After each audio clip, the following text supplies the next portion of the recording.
Bonjour May, bienvenue. Bonjour. Et installez-vous confortablement sur cette plateforme dont vous êtes l'une des ambassadrices. Vous m'avez largement inspirée pour ce projet puisque nous étions en 2009 et déjà à cette époque, les choix de vie que vous faisiez étaient forts, courageux, engagés. Donc oui, merci d'être avec nous. Et pour commencer, un grand changement dans votre vie. Depuis plusieurs mois maintenant, vous étudiez de nouveau et j'aimerais que vous nous racontiez comment est-ce que vous avez pris cette décision. Alors à la base, la démarche, elle part du fait qu'il y a une forme de complexe ou d'impression d'être un escroc dans tous les super métiers que j'ai eus, parce que j'en ai eu quelques-uns.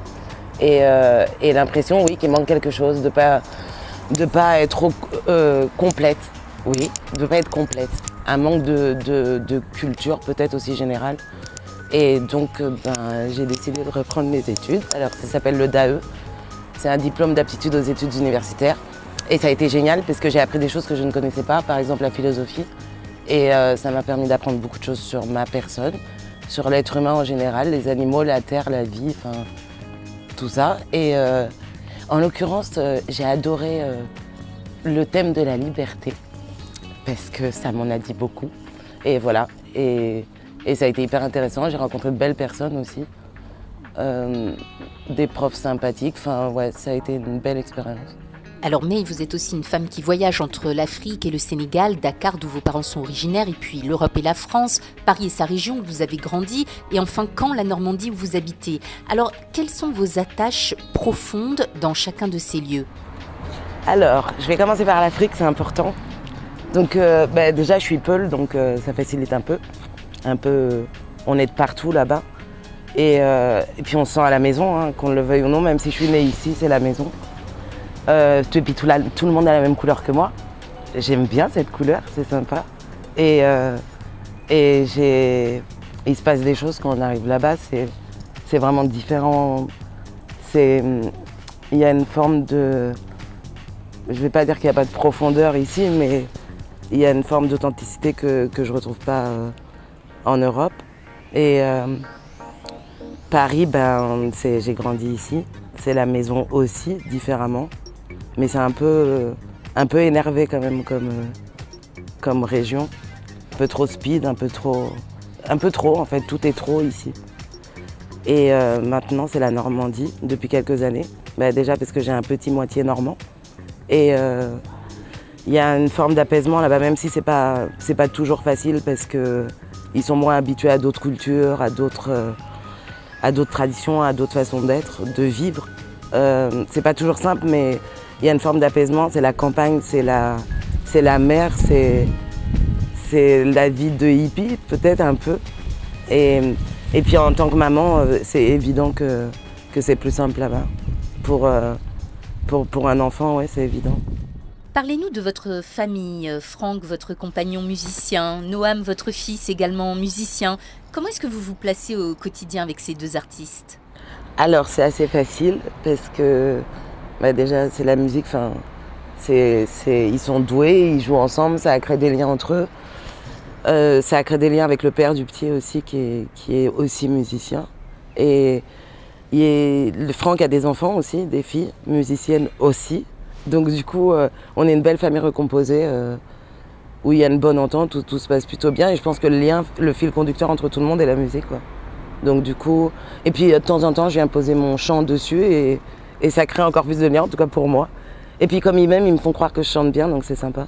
Ce qui est hyper intéressant, c'est que Franck donc, est musicien et depuis 25-30 ans, c'est son métier. Et là, du coup, il est en train de faire de mon fils un petit musicien. Donc il fait des scènes, de vraies scènes.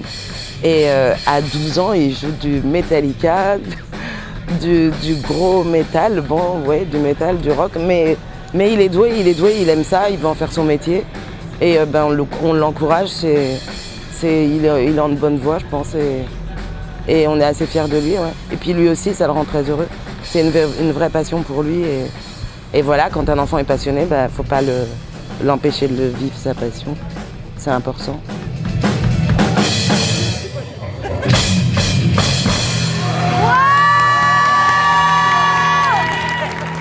Alors justement, parlez-nous du domaine vers lequel vous vous dirigez. Quels sont vos projets aujourd'hui, May ?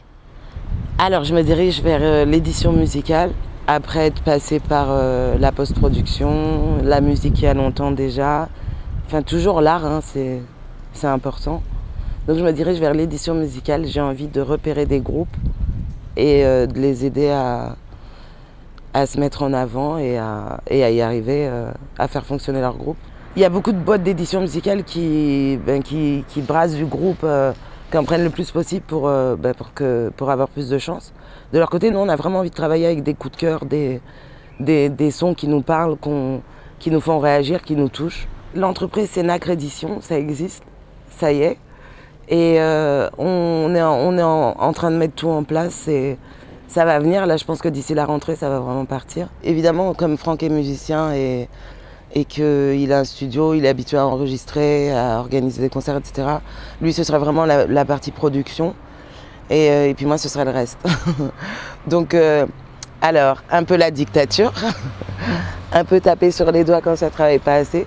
Et surtout, la motivation, les repérer, je pense que ça va être un peu ma partie aussi. Et non, nous, ce qu'on attend vraiment, la chose essentielle, parce que lui, il a déjà fait, moi un petit peu aussi, c'est vraiment de travailler avec des gens motivés, la motivation, parce que c'est la musique, c'est de la musique, c'est vraiment, vraiment du travail, quoi. C'est pas vite fait comme ça, c'est pas comme à la télé, ou non, on a vraiment envie de bosser avec des gens qui y croient, qui ont envie de réussir et qui sont hyper, hyper, hyper motivés.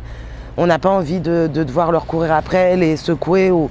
Vraiment, non, on est là, on a des contacts, on a des possibilités, on peut les aider à arranger leur son, on peut vraiment les produire, le studio est là, il y a tout. C'est vraiment... Il faut des gens motivés, quoi, parce que c'est un engagement de notre part aussi. Et si ça ne suit pas, c'est toujours décevant et puis c'est perte de temps, quoi. Donc non, on a vraiment envie de faire ça bien et d'être avec des gens passionnés qui y croient. Je crois que le message est très clair. En tout cas, on vous souhaite beaucoup de succès. Merci. Et puis finalement, avant de nous séparer, est-ce que vous pourriez nous donner une devise de vie de Maïmouna ? Le verre est toujours à moitié plein, en fait. Voilà, c'est tout. Et puis surtout, il faut être super heureux. Parce que finalement, la vie, elle est pas si mal que ça. Voilà. Merci beaucoup, May, de votre passage et à très très bientôt sur Tonalité de Femme. Merci.